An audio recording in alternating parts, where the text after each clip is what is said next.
mo yung tipo ng bataang confused pero curious.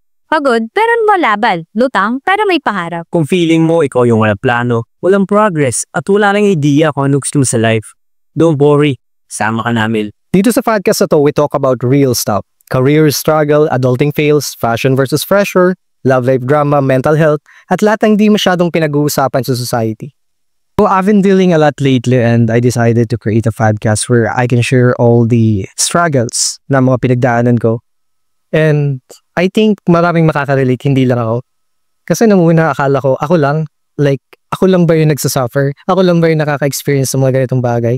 And then I met someone who are experiencing the same thing. So yeah, I decided to create this podcast and may mga set of question ako na create, hoping na makatulong to sa lahat ng mga Gen Z na nakaka-encounter ng hardships sa buhay. So I have first question is, kailan mo unang naramdaman na wala kang direction sa life? So para sa akin, nung una kong maramdaman talaga na wala akong direction sa life, nung nag-stop ako sa pag-aaral after ng senior high. So lahat ng aking kabatch is nagpatuloy sila sa pag-aaral, they enrolled sa college, and then ako, nakaltang na lang sa bahay. And then yun, naisip ko sa sarili ko, para wala na ako patutunguhan, not until naisip kong mag-work. Yun. So work yung nag-sink sa akin. Sa lungkot, syempre, nabibreakdown ako gabi-gabi na dapat nag-aaral na din ako. Actually, natatanda ko yan yung parang nag-start tayo from nothing. Like, we started a lot of things, nagsisimula tayo ng business na puro palpak. Yeah. So during that time, parang ang dami nating natutunan. How about you, Angelo naman? Naman ako. Nung time na wala akong ginagawa, bakasyon nun bakasyon nun, tas lahat ng kapatid ko, lahat ng mga kaibigan ko, lahat sila may ginagawa, busy sila, may mga trabaho, mga pinagkakakitaan. Samantalang ako, nakahiga lang, nagsa-cellphone, as in, feeling ko nun, wala na ako patutunguhan sa life. Okay. So, on my part naman, since, yun nga, ang dami ka lang pinagdaanan rin sa buhay at the very young age, I think kaunahan ko naramdaman yung wala akong direction sa life is when I quit nung pagiging, kasi ang story ko is I became a computer engineering student, nag-drop out, and then after that I started working in a call center, and yun paulit-ulit na parang gano'n na yung circle of life ko. So I quit being an employee. And during that time, parang naging tambay ako for almost 6 months and parang wala talagang direction sa buhay. Like, alam mo, pag literal na tambay ka dito. Okay. So, parang wala kang trabaho, wala kang na-forward ka sa buhay. Fine, nagsa-cellphone na. Ayun na, pero marirealize mo rin, parang nawawala ka ng pangarap, nawawala ka ng, hinahanap mo yung growth sa sarili na hindi mo siyang hahala. So, yun yung I think first time na maka-experience ako ng parang feeling ko walang direction. And then, aside from that, I also experienced lately. Kasi parang kahit ang dami ko na ginagawa sa buhay, puro parang failure pa rin yan ang encounter ko. So parang medyo naliligaw ako ng landas. Hindi ko alam kung ano ba yung gusto ko. Like, ang dami kong idea na pumapasok sa utak. Pero sa sobrang dami niya, hindi ko na alam kung alin yung path na pupuntahan ko. Like, magpo-focus ba ako sa career ko, sa business, or magpe-play safe na lang ba ako, or pupunta na lang sa pagiging employee, or babalik ba ako sa pag-aaral. So medyo nalilito ako kung alin yung path na tatahakin ko. So I think that's for me. So next question tayo. May pressure ba sa'yo from family, society, and paano mo ito hinahandle? Karaniwan nararanasan yun sa school, sa mga family mo, lalo na pagka nako-compare ka sa kapatid mo, sa punsan, ganyan.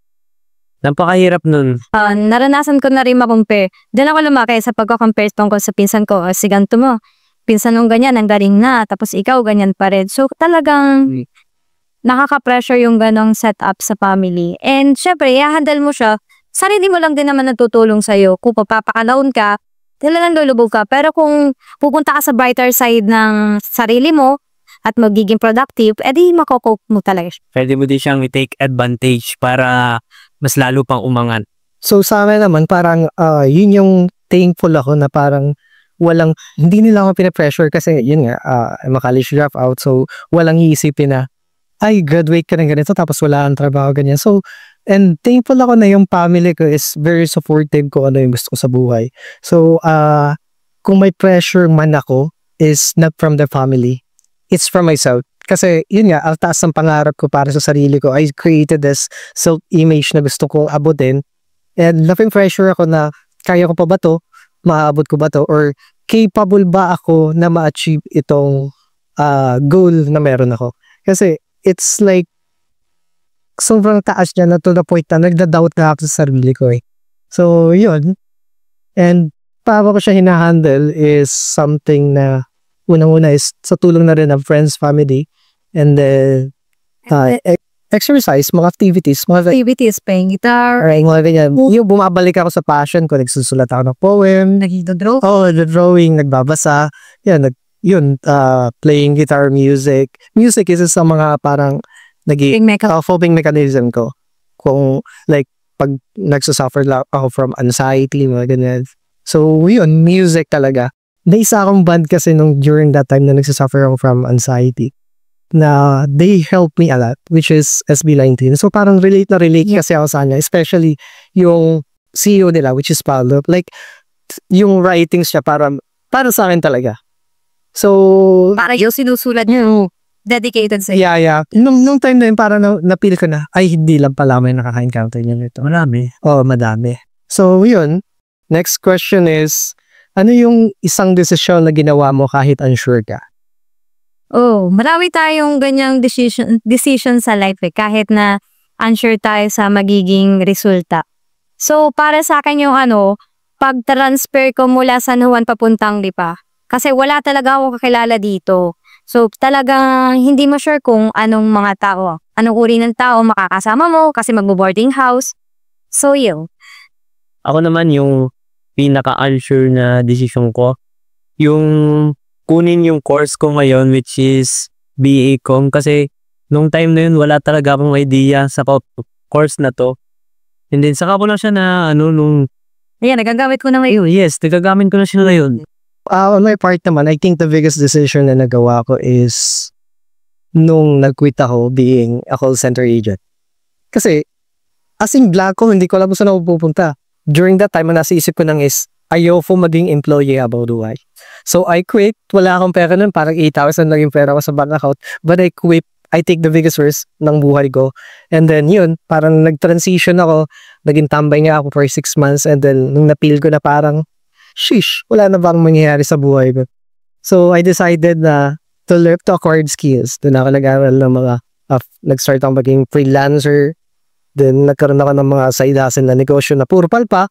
But at the same time, hindi ko siya kina-consider as failure kasi ang dami ko natutunan. Tututo ka dun sa mga fail. Then, nag-grow tayo sa lahat ng pagkakamali.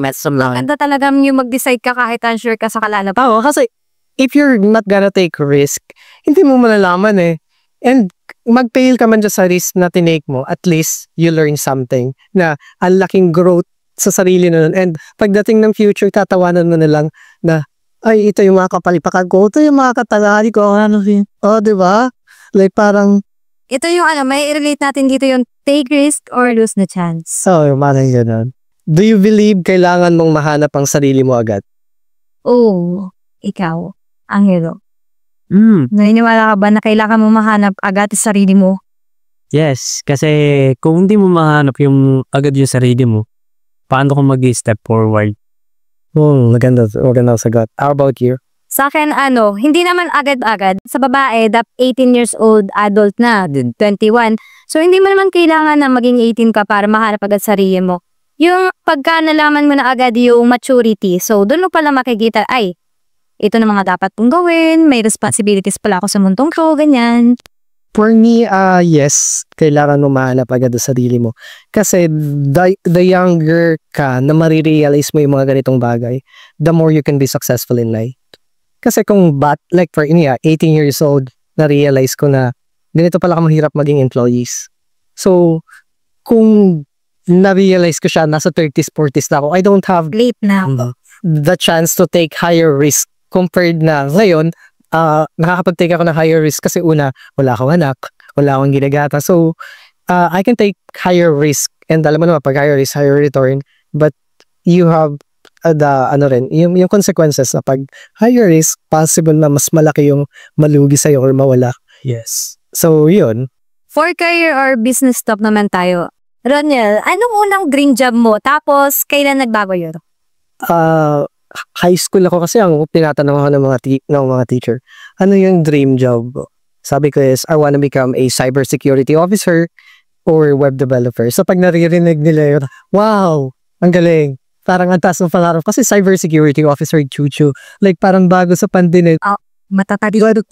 Then I took computer engineering and then nung nasa computer engineering ako, a lot of random lesson na hindi naman related na sa course na gusto ko. Which is something na parang, yun yung pag-aaralan mo. Tapos hindi naman related din sa course. Tapos, and then I'm looking for job street. Nakikita ko cybersecurity officer. How much is salary? 20,000, 25,000. So, kahit siya yung dream job ko, wala dun yung pera eh. And then I became an employee na parang 25,000 for me is not enough sa gusto kong lifestyle sa buhay. So, I decided to have a bigger goal. And doon na ako nag-transition into being freelancer or right away into business na. And for me naman, ako nung bata pa ako, mga elementary to high school, dream job ko talaga maging isang bumbero. Sarap din ng buhay bumbero. Especially pag nasa lipa. Simula nung nag-college ako, feeling ko, parang mas gusto ko yung course ko ngayon kasi video editing, filmmaking, gano'n. Nai-enjoy mo? Yes, nai-enjoy ko. Kasi since high school, yun yung ginagawa ko. Yun yung nag-edit ako. Talagang hindi ko lang siya tutuhunan ng pansin. Talagang ang focus ko lang yung dream job ko, maging bumbero. Hindi ko napansin yung iba kong na-enjoy na gawain. Which is, yun yung team na take ko. Sa akin naman, ang dream job ko, maging broadcaster. And ngayon, nababago na rin dahil sa course ko, nagiging director na din. And maring natin, in the future, magamit. Ganun. Next question tayo is, pinili mo ba yung path mo o napilitan ka lang? Me first, hindi ko siya pinili. Kasi to be honest with you, hindi ko naman talaga gusto maging negosyante. Like, anong nasa isip? Ang isip ko nung una is, pag mga business owners, they are greedy, manggagamit. Karamihan din. Diba? Kasi, gano'n naman eh. Ganun, parang ang sama ng tingin mismo mga business owners. But on the other hand, kung susundin ko naman yung passion ko, nandun yung pera. Which is, let's be real here kailangan nating pera. Mukhang pera tayo. Doon tayo nagtatrabaho tayo sa pera. So, yun nga, yung parang napilitan ako na mag-transition kasi nga, I need something to provide for myself, for my family. And then, ano ba? So, yun, napilitan lang ako. Napilitan ka lang sa pad mo. Ikaw. Pero sa lahat naman tayo, hindi naman natin kailangan pumili. Makakapili ka kung may pera ka. Madaling sundin yung passion mo pag may pera ka lang. Yes. Kasi ngayon, dito sa mga middle class or lower class, talagang kung ano yung nasa harap mo, basta kailangan mo, yun ang no choice ko. Ang choice talaga. To survive. Yes, kailangan natin mag-survive. Ganun. Hindi naman natin makukuha ng agarat kasi wala nga tayong budget. Kasi siguro tinalanap tayo ng mga billionaire. May mga makinarya na tayo eh. Hindi na natin kailangan mag-start from scratch. Ngayon, so we have to build it from the ground up. So, here's the next question. Paano ka nagre-reset kapag sobrang overwhelmed ka na? For me, as religious person, nagre-reset ako sa pamamagitan ng pag-church. Pumupunta lang ako sa malapit na Catholic Church na kahit walang misa, talagang umupo lang ako doon, lumulod lang ako doon. And then sinasabi ko lahat kay God kung ano yung mga hindi ko mailabas sa real life. How about you, Angelo? Ako naman sa bahay, need ko magpahinga, need ko nang makausap ang pamilya ko, ganun. Need ko sila makabanding, doon nare-reset ako. So for me naman, parang pinakang reset ko is nature lover ako eh. So parang pag nakakapunta ako sa nature, especially dagat. Talagang parang pag gulong-gulo na yung utak ko, punta ako sa tabi ng dagat, hindi man ako maglaro, yung makinig ko lang yung alon, parang super peaceful niya sa akin na nawawala lahat ng nakastack sa utak ko. Parang yun yung number one na coping mechanism ko para paano mag-reset. And then after that, okay na ulit ako, I can go back. So next question is, anong pinaka-toxic advice na narinig mo growing up? Sa akin, pinaka-toxic na to kasi I have boyfriend right now. And pinaka-toxic yung huwag ka muna daw magbo-boyfriend kasi makakasira na pag-aas. Saka ang tingin kasi nila parang pag magjojowa ka, mag-aasawa ka na kagad. Ganun nga. Pero hindi nila alam. Nakaka-help naman talaga yun sa'yo. Depende kung paano siya gagamitin. If you can use that as inspiration para ma-motivate ka to push harder or to study harder in life, good siya. Kung talagang pag-aasawang isipin mo, hindi talaga. Maverick kaya sa lalabasan. Inspiration lang. So, depende na rin yun sa tao eh. Kaya hindi ka pwede mag-advise na, ay, huwag ka mag-boyfriend. Hindi naman kasalanan ng boyfriend. Nasa sarili mo lang din. Take out. And for me, depende yun sa sa mag-a-advise. Kasi kung yung mag-a-advise sa'yo, hindi niya na-apply sa sarili niya. Wala rin. Napaka-toxic no. Kahit anong ganda pa na sabihin niya, tas hindi niya kayang i-apply sa sarili niya. Actually, maganda yung sagot mo. Kasi on my part naman, parang ang naging toxic advice sa akin is, don't pressure yourself, bata ka pa, ganito, ganyan. Which is, Tama. kung hindi ko naman i-pressure yung sarili ko, wala akong mararating sa buhay. Kasi, sabi nga nila, diamond build under pressure. So kung wala kang pressure sa sarili mo, you cannot achieve great things. And kung titignan mo naman yung nag-a-advise sa akin, pag may pressure yung sarili mo, makikita ang hilignuway nila, parang like, ayoko ng ganitong buhay. So kung ipapalo ko yung advice mo, mag-i-end up lang din ako tulad mo. Yes, ganun. Depende nga talaga sa nag-a-advise. So, nilulook up ko siya. Ang ganito akong tumingin ng advice if yung person na yun is credible to give that advice, I'm gonna follow your advice. Pero kung hindi siya credible na, Ay, hindi. wala, no choice tayo. Wala rin naman sa sarili mo yung binibigay mo sa akin. Yeah. Eh, bakit mo pa ibibigay sa akin? It's like, blind leading the blind. Next question tayo. Have you ever felt behind in life? What helped you bounce back? Ayan, so back to sa akin, Karina. Yes, naramdaman ko yung na-let behind ako. Kasi, nung nag-stop na ako, nakita ko ngayon, ang batch ko, mga kaklase ko, nag-graduate na sila. And ako ngayon, nasa 4th year pa na nakakipag-aaral. Pero, hindi ko naman kailangan i-pressure yung sarili ko, ay dapat graduate na rin ako. Hindi, dahil may sarili naman akong path na tinataka. Compare sa kanila, alam ko naman after grad nila, rin sila, unemployed. At as ako ngayon, go work. Sa akin naman, yung mga kasabay ako, mga kabatch ko, kung ma-ascenso na sila, may kanila na silang trabaho, ganun. And, may mga kotse na. yes, nakakapag-drive na sila ng kotse. Samantala ako, pamotor, tricycle, ganun. Yung mga kabatch ko, mga nakakotse na, gaganda na kanilang motor. Yun yung talagang na-felt ko na napaghihiwanan na ako, ganun. And, what helped you bounce back? nung nag-start na ako mag-work, humalap ng Pwedeng pagkakitaan. para sa sarili ko at para sa pamilya ko, ganun. Para sa mga kapatid ko, ganun. So, sa akin naman is, I think, pare-parehas tayo siguro na ako naman college dropout. So, mga klase ko is they are graduating na, tapos mga prestige school pa.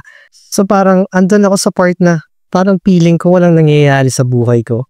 And then, yun, dun siguro ako na-push nga to do something or to take higher risk.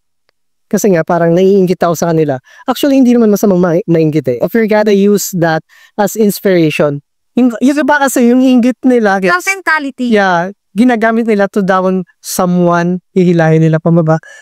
For me naman is, I'm using that as parang motivation. Naalala ko pa one time nung nag-drop out ako sa college, para sinasabi nila, ay, wala nang plano sa buhay at they don't realize na the reason bakit nag-drop ako doon sa college is I'm not satisfied with the school. Sabi ko, I want something, yung na-challenge ako. Kasi for me parang boring siya. Depende sa perspective natin. Kasi ganito na, let's talk about school Medyo siya sa topic. Pero nakadepende kasi yan sa tao eh. Lagi may mga nag-interview dito sa akin noong nakaraan, tinatanong nila, ano daw ba yung advice ko para sa younger generation. Younger pa rin naman ako, but I mean yung mas bata sa akin, kung magpo-focus ba sila sa career nila or kasi may mga tao din naman na nagsasucceed without a degree. Pero if you're gonna look at the statistic, mas marami yung graduate na maayos yung buhay. Oo, may mga taong hindi graduate, pero most of them, may mga tao hindi graduate pero nag-successful, pero most of them na hindi nakapag-aral is ando sa laylayan. So, ang mga downside ko lang is doon sa mga motivational speaker na sinasabi nila na porket hindi sila nakapapos ng pag-aaral, you can be successful. You can, pero mas mahirap siya compared if you have, Mas mahirap siya i-achieve. yes, compared if you have a degree. So, yun lang yun for me. For me naman, feeling ko mas okay siya pagko-combine mo yung dalawa. Yung aral, tatapusin mo pag-aaral mo, at magbibuild ka ng sarili mong negosyo. Actually, mas better yung you're doing it at the same time. Yes. Like, you're studying at the same time you're building your empire or business or whatever. Pero kadali yan talaga pag may pera. Isa katulad natin na wala tayong pera. Mahirap talagang Mahirap. You can, but it needs sweat, a lot of effort, Yes. late nights. talagang breakdowns. Karamihan ng mga student, nahanap sila ng mga part-time. Same thing with the mga part-timer ko, di ba, from NU. Pinipilit nilang mag-part-time sa akin kasi to sustain yung expenses nila sa school. Kasi naawa na rin din sila sa parents nila na they can't afford din naman na ibigay lahat ng kailangan nila. So, yun. Grateful ako sa mga ganun tao. So, next question tayo. Kailan mo naramdaman na progress na pala yung akala mong failure? So, for me, ang failure ko talaga sa life ko is yung ang pag-stop natin. Kasi syempre, hindi mo maiiwasan na mag-bring down kasi napapag-iwanan ka nga.